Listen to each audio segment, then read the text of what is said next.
বিশ্বাসেই আমরা মনে করি যে যারা এই সমস্ত কর্মকাণ্ডে লিপ্ত থেকেছেন তারা এসব থেকে বিরত থাকবেন এবং সংবাদপত্রের যে মুক্ত ধারা তাকে অব্যাহত রাখবেন। সাংবাদিক ভাইয়েরা, আমরা আজকে গভীরভাবে শ্রদ্ধা জানাতে চাই সেই সমস্ত শহীদদের, যারা ছাত্র এবং জনতা, যারা দীর্ঘ 15-16 বছরের যে গণতান্ত্রিক সংগ্রাম, সেই সংগ্রামে যারা প্রাণ দিয়েছেন, তাদের প্রতি আমরা গভীর শ্রদ্ধা জানাতে চাই। আমরা অভিবাদন জানাতে চাই, স্যালিউট জানাতে চাই আমাদের ছাত্রদের, আমাদের সন্তানদের, যারা তাদের মেধা, বুদ্ধিমত্তা, সাহস নিয়ে এই ফ্যাসিবাদী সরকারের বিরুদ্ধে দাঁড়িয়ে বুকের রক্ত দিয়ে তারা আজকে বিজয় অর্জন করেছেন, ছাত্র জনতার বিজয় অর্জিত হয়েছে। আমরা তাদেরকে আবারও অভিবাদন জানাই। আমরা সকল রাজনৈতিক দল, সকল ব্যক্তি যারা এই সংগ্রামের সঙ্গে জড়িত ছিলেন, আছেন, পেশাজীবী, তাদের সকলকে আন্তরিকভাবে ধন্যবাদ এবং কৃতজ্ঞতা জানাচ্ছি এই আন্দোলনের শরীক হয়ে আজকে বিজয় অর্জন করা হয়েছে। এই বিজয় অর্জন করা হয়েছে, আরো বড় দায়িত্ব রয়েছে এখন প্রতিটি মানুষের, প্রতিটি বাংলাদেশের, প্রতিটি স্বাধীনতা প্রিয় মানুষের, প্রতিটি নাগরিকের এই স্বাধীনতাকে সুসংহত করা। সেই স্বাধীনতাকে সুসংহত করা তখনই সম্ভব হবে যখন আমরা গণতান্ত্রিক প্রতিষ্ঠানগুলোকে প্রতিষ্ঠিত করতে পারবো, তাদের প্রাতিষ্ঠানিক রূপ দিতে পারবো। আর সেই জন্যই আজকে সবচেয়ে বেশি যেটা প্রয়োজন সেটা হচ্ছে ধৈর্য, সংযম এবং পরবর্ত সহিষ্ণুতার জন্য নিজেকে তৈরি করা। আপনাদের কাছে অনুরোধ করব যে আজকে আপনাদের মাধ্যমে আমি এই বার্তা আমরা সারা দেশবাসীর কাছে পৌঁছে দিতে চাই যে এখন অ্যারোগেন্স, ভেঞ্জেন্স এগুলোর কোনো স্থান নেই। আপনার স্থান নেই কোনো প্রতিহিংসা বা প্রতিশোধ গ্রহণের। এখন যেটা প্রয়োজন, ধৈর্যের সঙ্গে পরিস্থিতি মোকাবেলা করে জনগণকে সংহত করে আপনার এই অর্জিত স্বাধীনতাকে সংহত করা।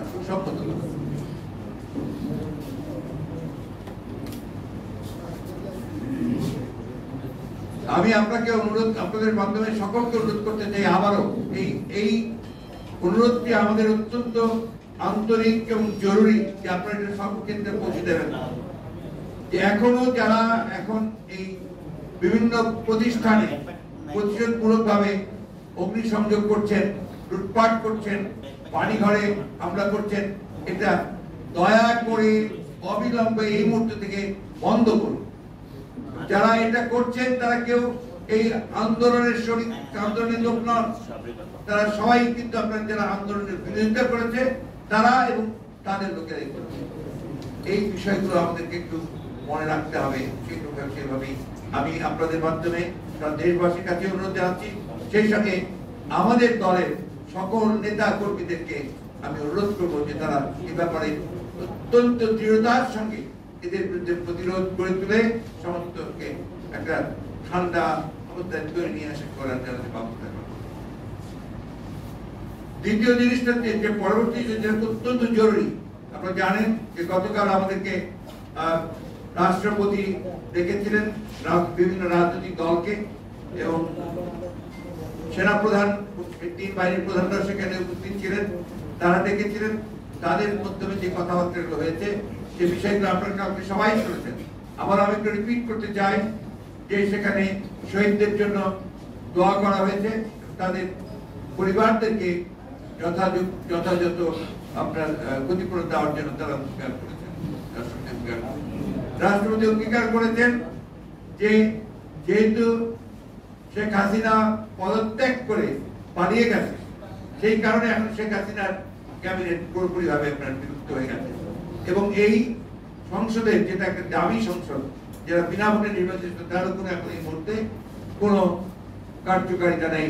সুতরাং এটাকে 24 ঘন্টার মধ্যে ভেঙে দিয়ে একটা ইন্টারিম গভর্নমেন্ট বলেন বা একটা নিরপেক্ষ সরকার বলেন তা গঠন করা হবে এবং তাকে 3 মাসের মধ্যে তারা নির্বাচন করে তারা নির্বাচিত সরকারের কাছে ক্ষমতা হস্তান্তর করবে। এই জিনিসগুলো আমি আবারও জোরের সঙ্গে আপনার দৃঢ়তার সঙ্গে বলতে চাই যে 24 ঘন্টার মধ্যেই এই কাজগুলো সমাধান করতে হবে।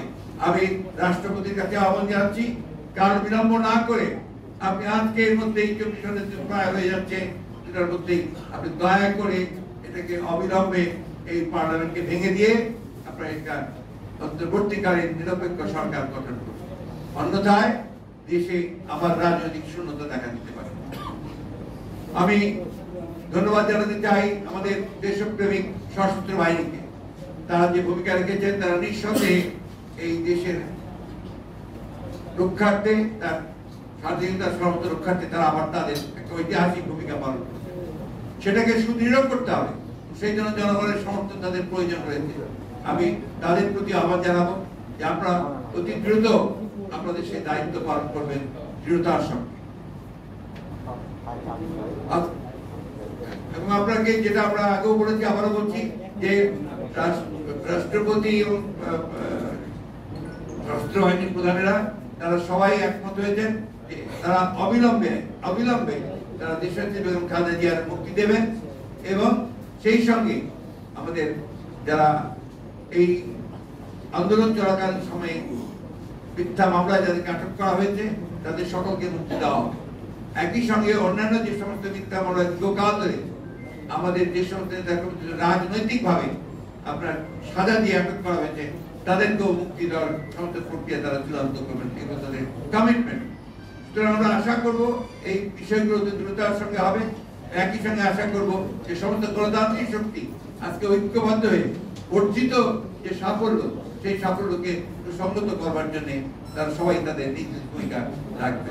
এটাই আপনাদেরকে জানাতে চাই।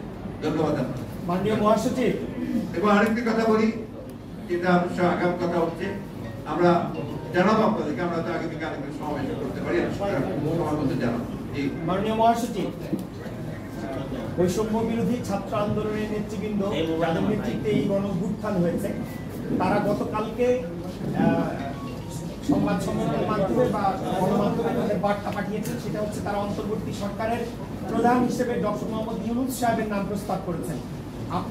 আপনারা এটাকে সমর্থন করেন কিনা? আমাদের এটা সমর্থন করার ব্যাপারটা না, ব্যাপারটা হচ্ছে যে আমরা যখনই প্রেসিডেন্ট আমাদের কাছে প্রস্তাব দেবেন আপনার এই অন্তর্বর্তী সরকারের আপনার নামের জন্য, আমরা সেই সময় তাদেরকে প্রেসিডেন্টের নাম দেব। কারণ এখানে শেষ করি, কারণ এখানে এখন constitutional head of the state is the president, উনি হচ্ছেন রাষ্ট্রের প্রধান, তারই একমাত্র এখতিয়ার আছে আপনার এই ধরনের ব্যবস্থাগুলো নেওয়ার জন্য। সুতরাং যখনই আমাদেরকে ডাকবেন আমরা অবশ্যই আমাদের যেটা নাম প্রস্তাব সেই প্রস্তাব। তবে আপনাদের একটা কথা বলে দিই, ছাত্রদের প্রতি আমাদের সম্পূর্ণ আস্থা আছে, এই যে আস্থা আমাদের আছে এবং আমরা তাদের প্রতি তাদের আন্দোলনের সঙ্গে একাত্মবোধ করেছি, তাদের সঙ্গে আমরা একাত্মবোধ। তবে আমরা প্রত্যাশা করবো এখানে সর্বদলীয় ব্যাপারটা গুরুত্ব দেওয়া উচিত, যে জিনিসটা অত্যন্ত গুরুত্বপূর্ণ। মাননীয় মহাসচিব, আজকের মিটিংয়ে আপনারা অন্তর্বর্তীকালীন সরকারের প্রধান বা সদস্যদের নাম প্রস্তাবের জন্য আলোচনা করেন? না, আমরা সেটা কোনো নাম ঠিক করি, যখন করবো আপনারা জানতে পারবেন। একটা বিষয় জানতে চান, বাংলাদেশ আমাদেরকে স্বাগত জানিয়েছে, একটা রিজিমের পতন হয়েছে, এটা কি মুহূর্তে ফিরবে? এটা কি এত সহজ? এই 50 বছরে সেই গণতন্ত্রকে এস্টাবলিশ করা যায়নি, এটা তো সূচনা। আর কিন্তু এখন আমরা রাহু মুক্ত হয়েছি, আমরা একটা ফ্যাসিবাদের যে মূল হোতা জনগণ তাকে সরিয়েছে, পালিয়ে গেছে, জনগণ থেকে বিতাড়িত করেছে। সেইখানেই আমরা এটা একটা বড় বিজয়, নিঃসন্দেহে সেই বিজয়টাকে কনসেন্ট্রেট করতে হবে।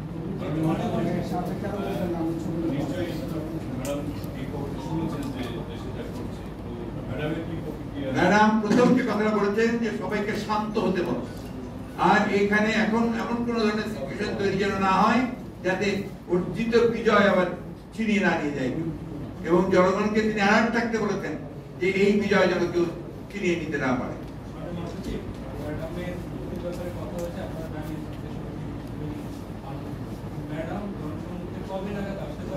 উনি যখন নিজেকে মনে করবেন যে সেই স্পিড, তিনি অত্যন্ত অসুস্থ, আপনারা জানেন, আমরা কাল রাতেই তার সাথে কাজ করেছি, অত্যন্ত অসুস্থ। যখনই আপনার তিনি সুস্থ হবেন, স্পিড মনে করবেন, তখন তিনি জনগণের সামনে। তারেক রহমান সাহেব কবে দেশে ফিরবেন? এই স্বাধীন দেশে কবে তারেক রহমানকে? উনি যখনই মনে করবেন নাও হি ক্যান কাম ব্যাক, আমরা অলরেডি তাকে আমাদের অনুরোধ জানিয়েছি যেন দ্রুত চলে আসেন, সেই ব্যবস্থা কমে।